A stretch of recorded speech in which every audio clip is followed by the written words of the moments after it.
Inilah doa dan iman kami kepadamu ya Tuhan. Engkau Tuhan yang tidak pernah meninggalkan kami. Sekalipun kami harus melewati lembah kekelaman, kami tidak takut bahaya sebab Engkau beserta dengan kami. Tuhan, terima kasih untuk hari ini. Terima kasih untuk kehadiran-Mu di tengah-tengah kami. Baik kami yang hadir di GC Hall ya Tuhan, maupun kami yang ada di rumah-rumah. Tuhan, Engkau hadir. Kerajaan-Mu datanglah, kehendak-Mu jadilah di tempat ini seperti di surga. Terima kasih Bapa yang baik, kami bersyukur. Kami siap untuk menerima kebenaran firman-Mu. Karena firman-Mu adalah pelita bagi kaki kami dan terang bagi jalan kami. Dan kami percaya ketika kami menerima kebenaran, kebenaran itu akan memerdekakan setiap kami. Hidup kami tidak akan pernah sama lagi, tapi kami akan terus naik dan tidak menjadi turun. Menjadi kepala dan bukan menjadi ekor. Sehingga apa yang kami lakukan bersama-Mu ya Tuhan, Tuhan membuatnya berhasil. Terima kasih Bapa. Berfirmanlah kepada setiap kami. Engkau mengurapi hamba-Mu, Engkau mengurapi kami semua. Di dalam nama-Mu Tuhan Yesus Kristus kami berdoa dan mengucap syukur. Mari yang percaya mengasihi Tuhan kita katakan bersama-sama. Amin, amin, amin. Kita berikan tepuk tangan buat Tuhan Yesus yang baik. Silakan duduk Bapak Ibu saudara kasih dalam Tuhan. Puji Tuhan, shalom. Senang sekali bisa bertemu dengan Bapak Ibu saudara. Ini hari yang kedua di mana saudara-saudara kita merayakan Lebaran. Dan kita juga bisa menikmati, mudah-mudahan gak lebaran ya badannya ya. Karena ini hari yang kedua, hati-hati juga dengan santanisme. Bukan satanisme ya, santanisme. Tapi puji Tuhan tadi senang sekali juga dari Guru Siper sudah mengajak kita ya di awal ibadah dengan lagu cepat yang membuat kita menari-nari untuk membakar kalori kita.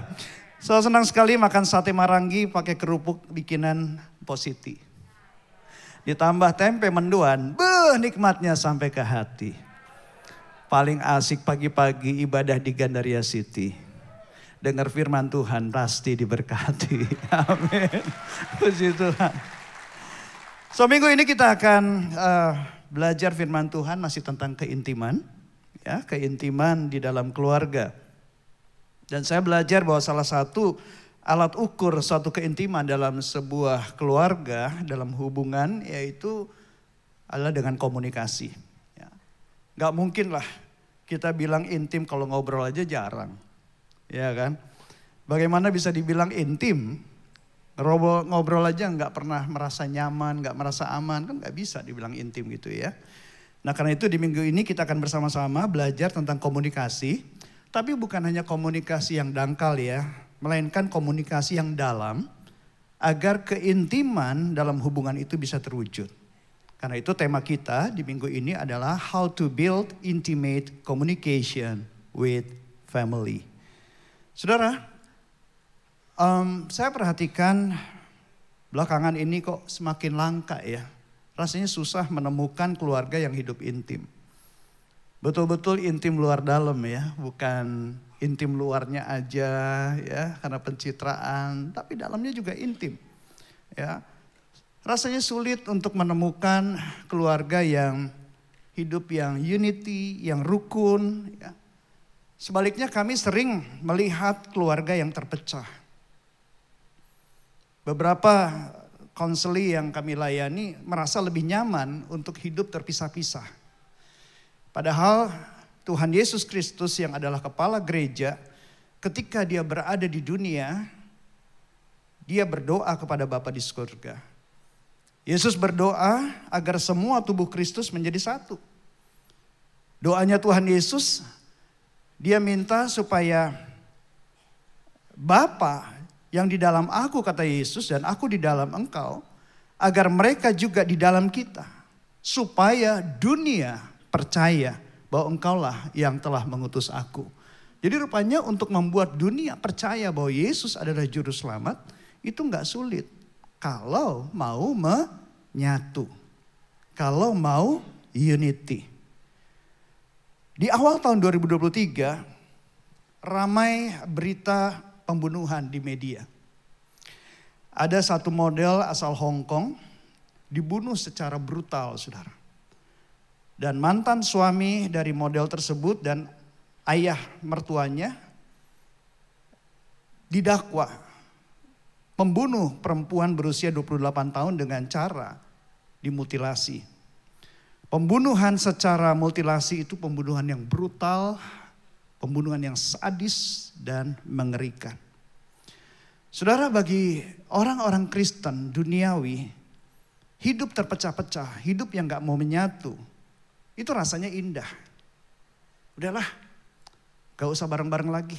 Udahlah, biar dia di sana, saya di sini, gak usahlah kita menyatu lagi. Tetapi ternyata bagi Tuhan, kondisi anak-anaknya yang terpecah-pecah, tidak mau menyatu, itu menyakitkan, saudara. Itu mendukakan dia. Apalagi karena kesombongan, merasa dirinya paling benar, paling suci, paling hebat, sehingga gak mau bersatu dengan tubuh Kristus yang lain. Sementara kerajaan surga melihat gereja yang tidak mau bersatu, itu seperti tubuh yang dimutilasi. Mengerikan, bahkan menjijikkan, saudara. Dan tidak menarik. Itu sebabnya rumah tangga, keluarga yang terpecah tidak mau bersatu, itu bisa membuat anggotanya tidak tertarik lagi dengan kekristenan. Nah, oleh karena itu saudara, jangan bangun suasana neraka di rumah. Tapi bangunlah suasana surga di rumah kita. Amin. Karena suasana neraka membuat anggota keluarga kita tidak tertarik dengan kekristenan. Nah, hari ini kita akan belajar sama-sama bagaimana kita membangun komunikasi yang intim bersama dengan keluarga. Mari kita lihat dari dalam Efesus 4 ayat 29.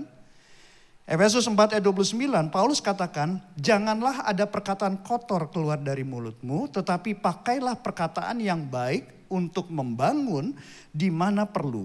Supaya mereka yang mendengarnya beroleh kasih karunia. Saudara, salah satu masalah di dalam hubungan keluarga adalah bad communication. Begitu mudahnya mengatakan kita cerai aja. Begitu mudah mengatakan udahlah putus hubungan. Dan saudara, hanya karena tidak punya komunikasi yang baik. Saudara, kita tidak bisa menganggap enteng, menganggap sepele komunikasi. Karena melalui komunikasi, keintiman bisa dibangun. Tapi sebaliknya, oleh karena komunikasi, hubungan keluarga bisa babak belur dan hancur. Nah, Paulus menulis bahwa betapa pentingnya komunikasi, sehingga melalui komunikasi yang baik, komunikasi yang diurapi oleh Tuhan, mereka yang mendengarnya memperoleh kasih karunia. Kasih karunia itu adalah kemampuan ilahi yang membuat kita mampu hidup berkenan bagi Tuhan. God love everyone, but it doesn't mean God like everyone. Tuhan mengasihi semua orang, tapi tidak semua orang yang hidup berkenan di hati Tuhan. Bagaimana kita bisa hidup berkenan di hati Tuhan? Itu karena kasih karunia Tuhan. Bukankah itu dahsyat, saudara? Dari ngobrol-ngobrol aja diurapi oleh Roh Kudus. Dan orang yang mendengarnya memperoleh kasih karunia. Hari ini saya akan berbagi bagaimana langkah praktis membangun komunikasi yang intim di dalam keluarga. Sehingga orang yang mendengarnya memperoleh kasih karunia. Yang siap katakan yes. Kuncinya adalah clear. Katakan sama-sama clear. Clear ini bukan merek shampoo. Karena perusahaan ini tidak mensponsori acara kita, bukan ya, Kobil ya? Ya, nggak mensponsori. Clear ini artinya jelas. Clear ini artinya transparan. Ya, kalau kita ngomong udah clear kan? Udah jelas kan? Ya, clear. Tapi clear di sini adalah sebuah akronim. Yang pertama adalah curiosity. Untuk membangun hubungan atau komunikasi yang intim di dalam keluarga, harus memiliki rasa ingin tahu. Karena rasa ingin tahu membuat kamu banyak tahu. Banyak komunikasi di dalam keluarga terasa dangkal, membosankan, gak asik. Karena kita gak mau sungguh-sungguh ingin tahu keadaan lawan bicara kita, bukan? Akibatnya kita gak tahu apa yang sebetulnya sedang dialami, yang sedang dirasakan oleh lawan bicara kita. Sambil ngobrol, sambil bicara main HP. Itu ya, lihat IG, lihat TikTok, ya. Jadi nggak punya nggak paying close attention. Nggak betul-betul mau bayar harga untuk fokus sama lawan bicaranya. Ya. Udah punya agenda sendiri di pikirannya. Jadi nggak begitu peduli lagi apa yang disampaikan oleh lawan bicara kita. Pokoknya gue mau nyampaikan, gue mau ngomong apa yang gue pengen omongin. Masalahnya lawan bicara kita, masalahnya pasangan kita, orang tua kita, anak kita mau ngomong apa nggak peduli. Pokoknya gue mau ngomong apa yang gue mau omongin. Udah punya agenda sendiri. Nah hal-hal tersebut nggak membuat komunikasi itu jadi dalam. Ketika kita tahu anaknya suka dengan yang sejenis. Ketika tahu anaknya menggunakan narkoba. Jangan buru-buru tengking roh jahatnya. Dalam nama Yesus, roh LGBT keluar. Bukannya gak boleh nengking roh jahat, saudara. Tapi coba cari tahu akarnya. Jangan fokus sama buahnya aja. Akarnya apa? Kenali perasaannya. Ketika kita sungguh-sungguh memiliki rasa ingin tahu keadaan lawan bicara kita, maka hasilnya pasti akan berbeda. Kita mau kasih perhatian penuh. Kita mau memberikan telinga kita untuk mendengar. Sehingga kita jadi tahu perasaannya. Kita jadi tahu apa sih kemauannya. Kita jadi tahu apa yang sedang dia alami. Saya mau tanya kepada saudara. Saudara lebih suka pasangan kamu atau orang tua kamu bertanya tentang perasaan kamu, atau saudara lebih suka mereka berasumsi seolah-olah tahu perasaan kamu? Siapa yang suka ditanya perasaannya? Lambaikan tangan saudara. Lambaikan tinggi-tinggi. Enggak, pertanyaan saya enggak mengurangi angka keselamatan saudara. Percaya udah diselamatkan. Coba saya mau tahu, yang kepengen tahu perasaannya, ditanya perasaannya, coba lambaikan tangannya. Oh banyak. Yang lebih suka, biarin aja dia berasumsi. Lambaikan tangan saudara. Hampir gak ada. Berarti lebih banyak yang suka ditanya perasaannya, bukan? Nah, rasa ingin tahu membuat kita banyak tahu keadaan anggota keluarga kita. Nah, hasilnya lawan bicara kita akan merasa senang. Karena ada perhatian yang dalam. Sehingga potensi untuk membangun komunikasi yang intim di dalam keluarga itu semakin terbuka. Amin.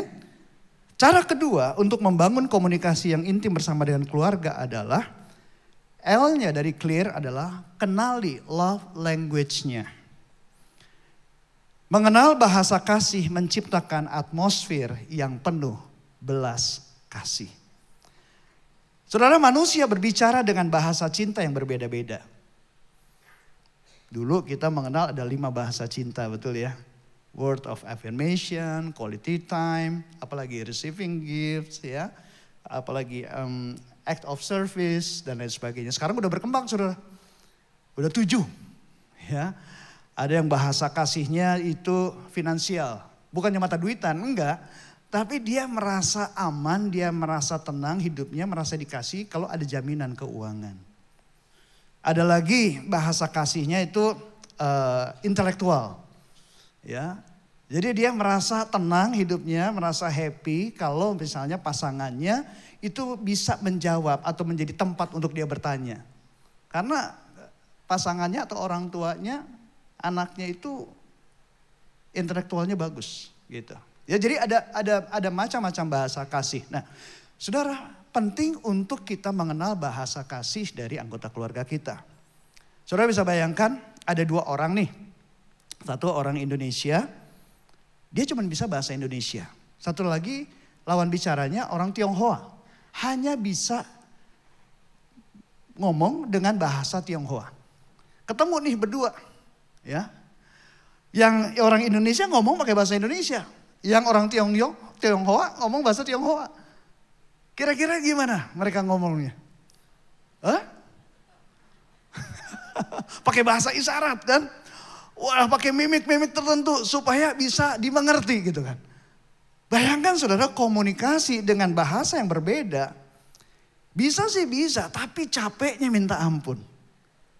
belum tentu paham apa yang disampaikan. Nah, saudara, di dalam ranah cinta itu juga sama. Bahasa cinta saudara dengan pasangan saudara juga berbeda. Seperti tadi, orang Tionghoa dengan orang Indonesia. Menurut saya jarang suami istri mempunyai bahasa cinta emosional yang utamanya sama. Demikian juga orang tua dan anak, bahasa cintanya belum tentu sama. Bisa berbeda satu sama lain. Nah, kita cenderung berbicara dengan bahasa cinta kita yang utama. Dan kita jadi bingung ketika anggota keluarga kita nggak mengerti apa yang kita komunikasikan. Betul kan? Padahal saat itu kita sedang mengekspresikan cinta kita kepada keluarga kita. Tapi pesannya itu nggak sampai karena kita sedang berbicara dengan bahasa yang bagi mereka itu adalah bahasa asing.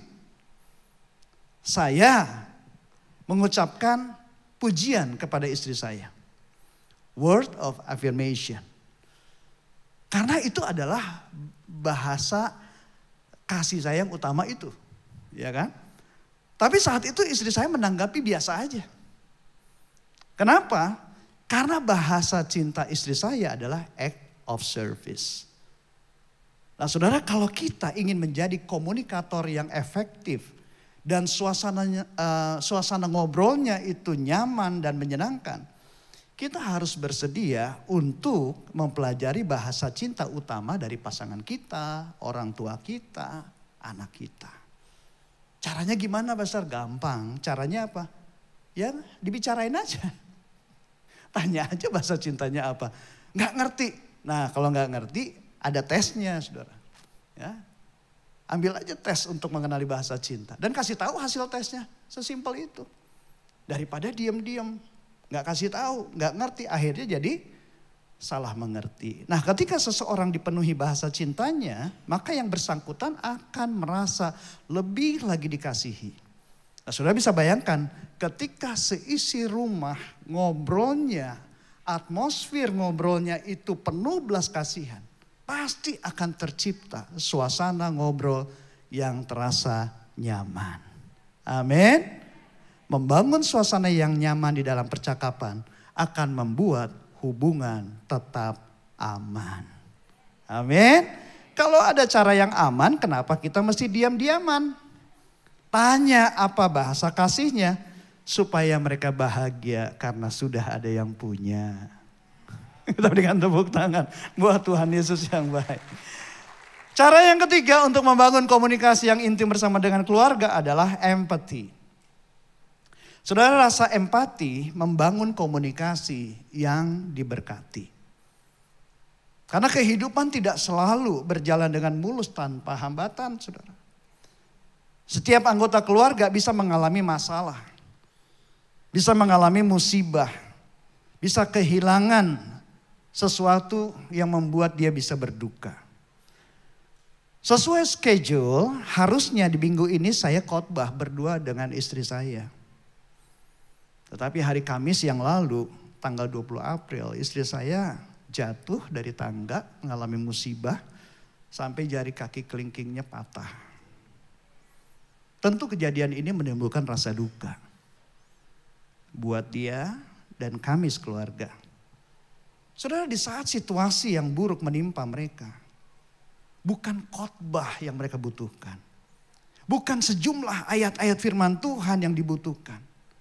Bukan juga nasihat yang dinantikan, apalagi penghakiman. Bukan itu. Yang mereka butuhkan adalah didengar keluhannya.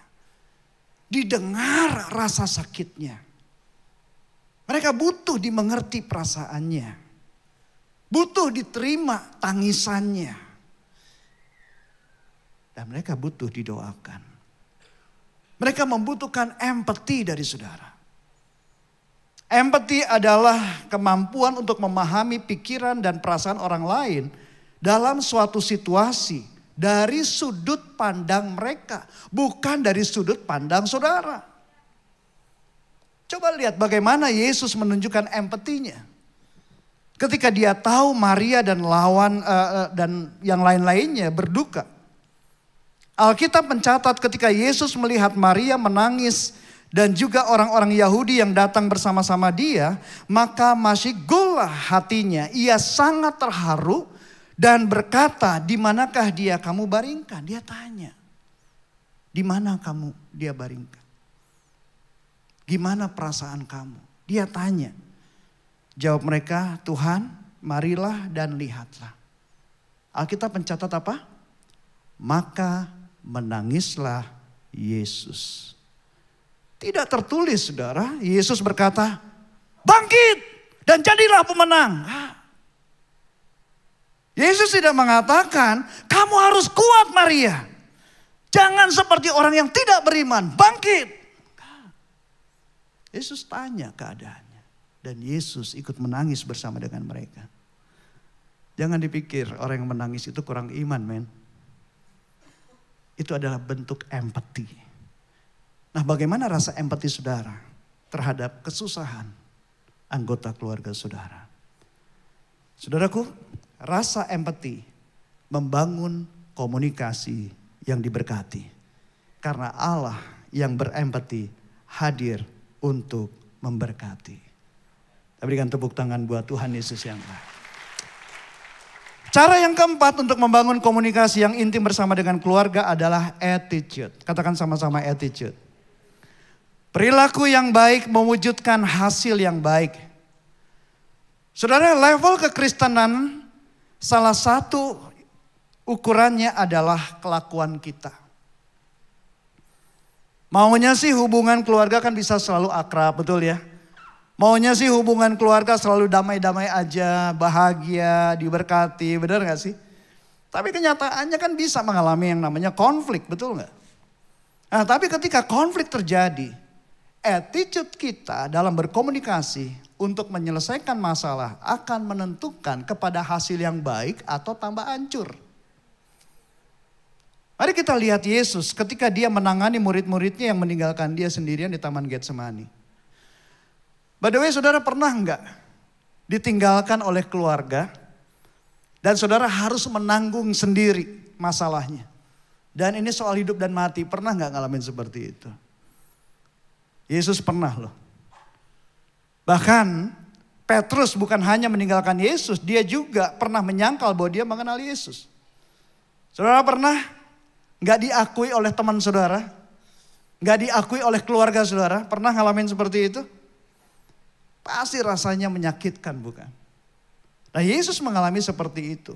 Tapi kita lihat bagaimana attitude-nya Yesus ketika dia bertemu dengan Petrus.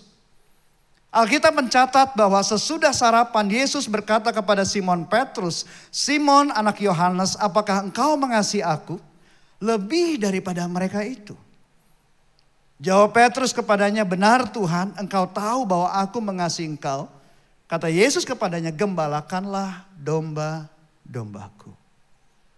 3 kali Yesus berkata, apakah engkau mengasihi aku? Dan 3 kali Yesus berkata, gembalakanlah domba-dombaku.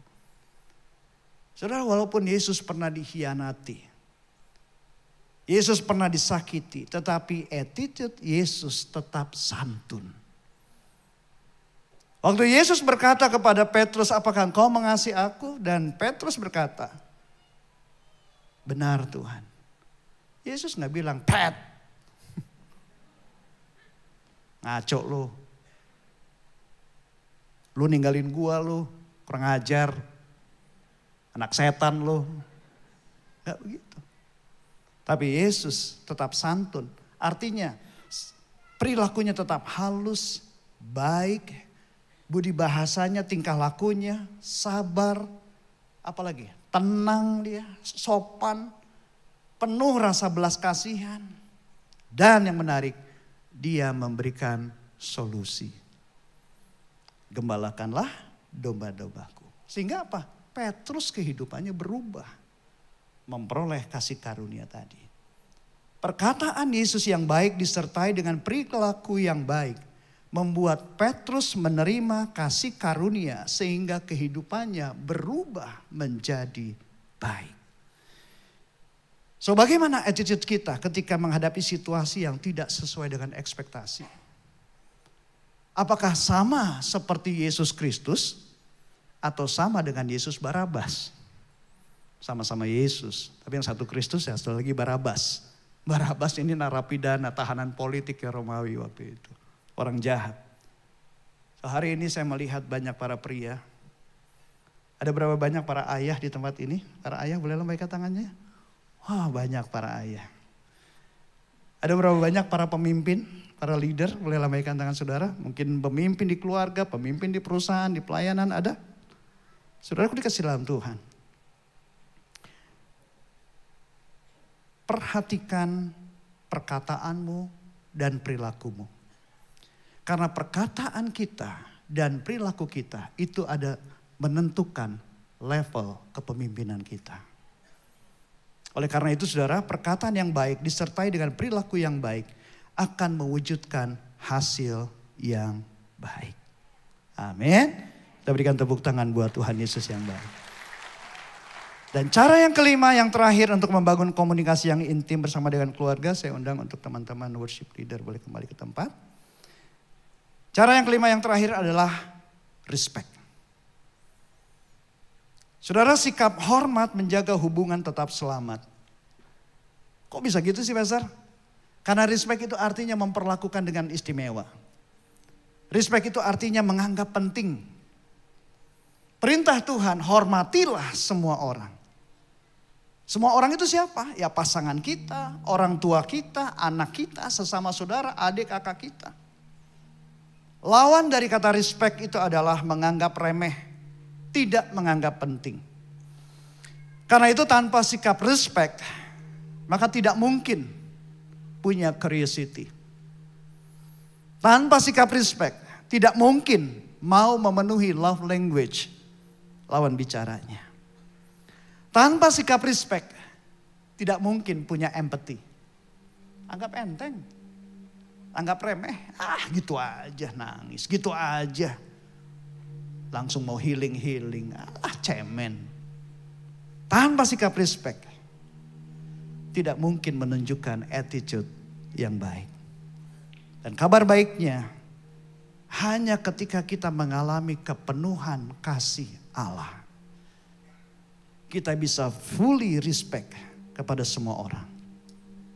Kita bisa panjang sabar. Kita bisa jadi sangat mau mengerti keadaan semua orang. Tapi sebaliknya kalau kita nggak mengalami kepenuhan kasih Allah, maka kita cenderung pilih-pilih orang, betul nggak? Kepada orang yang baik sama kita, kepada orang yang selalu memuji-muji kita, kepada orang yang suka memberi kepada kita. Kita bisa punya toleransi tinggi. Kita bisa sabar sama orang-orang yang baik sama kita. Tapi ketika kita berhadapan dengan orang-orang yang gak pernah memuji-muji kita, kita ketemu sama orang yang bukan ngebaikin kita, ngejulitin kita, iya. Ngegosipin kita, iya. Kita minim toleransinya. Kita jadi minim kesabarannya. Kenapa? Karena kita gak ngalamin kepenuhan kasih Allah itu. Lihat bagaimana Tuhan respect kepada semua manusia. Tuhan gak pilih-pilih orang, bukan? Tuhan Yesus gak pernah pilih kasih. Dia mengasihi semua orang. Karena itu Tuhan Yesus berkata, sebab di luar aku, kamu tidak bisa berbuat apa-apa. Untuk kita bisa fully respect, sehingga kita bisa memiliki curiosity, empathy, attitude yang baik. Mau mengenal love language keluarga kita. Alami kepenuhan kasih Allah. Alami itu. Saudara dikasih dalam Tuhan. Hanya dengan sikap hormat, maka kita bisa menjaga hubungan keluarga tetap selamat. Amin. Saudara, rawat keluarga kita baik-baik. Karena ada berkat di dalam keluarga. Pelihara keluarga ini dengan baik. Satu hari saya ketemu dengan pengajaran ini. Friends, boyfriends, girlfriends. dan family. Boleh ditayangkan? Lihat, friend, boyfriend, girlfriend. Di akhirnya ada kata apa? And. Siapa di sini yang pernah punya teman tuh sudah gak pernah hubungan lagi? Ada? Ada. Saya juga termasuk udah lama, udah gak inget lagi bahkan, oh lu teman gue gitu. Ada. Kita bisa dilupain sama teman. Boyfriend. Siapa yang pernah punya pacar cowok nih terus diputusin. Gak usah angkat tangan, dari wajahnya kelihatannya ada deh. Ya, berakhir bisa. Girlfriend juga gitu, bisa berakhir. Tapi family, bukan akhirannya N, tapi ELY. Apa itu? I love you. Hanya keluarga yang bisa mengasihi kita sampai akhir. So guys, kita bungkus ya. Kesimpulannya, how to build intimate communication with family. Yang pertama adalah curiosity.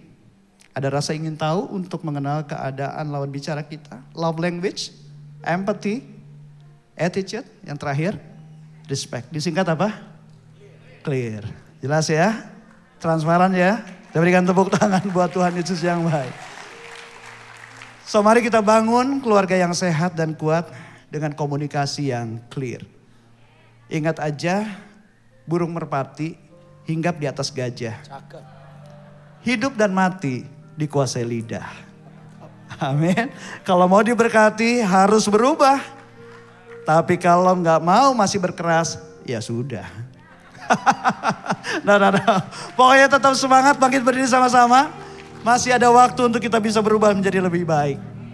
Karena perbedaan pemenang dan pecundang adalah pada nilai semangat juang yang tidak pernah usang. Are you blessed? Sudah diberkati? Ikan hiu makan tomat. I love you so much. Berikan tepuk tangan.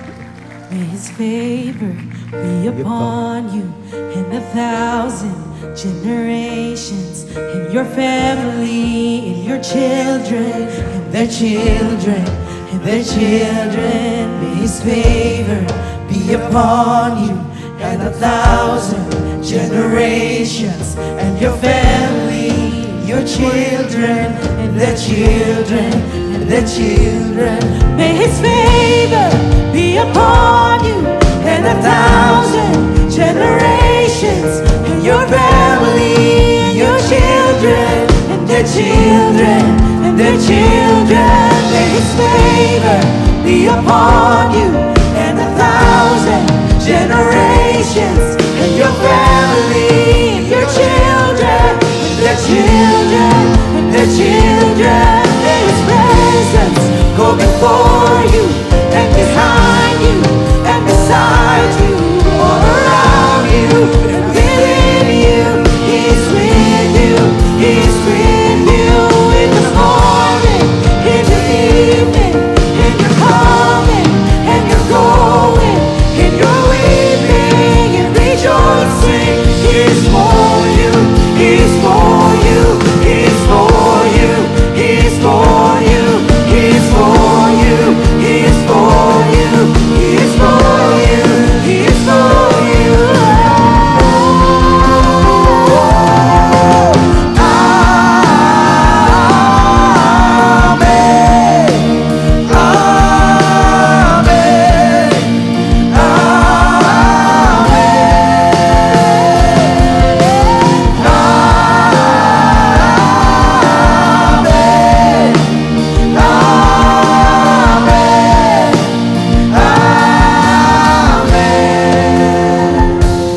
Saat ini aku berdoa untuk setiap keluarga yang hadir di GC Hall ya Tuhan, maupun yang di rumah-rumah. Kiranya kuasa kasih-Mu Tuhan memenuhi setiap keluarga. Kuasa kasih-Mu Tuhan menjamah setiap keluarga, memulihkan setiap hubungan di dalam keluarga, komunikasi di dalam keluarga. Tuhan memberkati engkau dan melindungi engkau. Tuhan menyinari engkau dengan wajahnya dan memberikan engkau kasih karunia.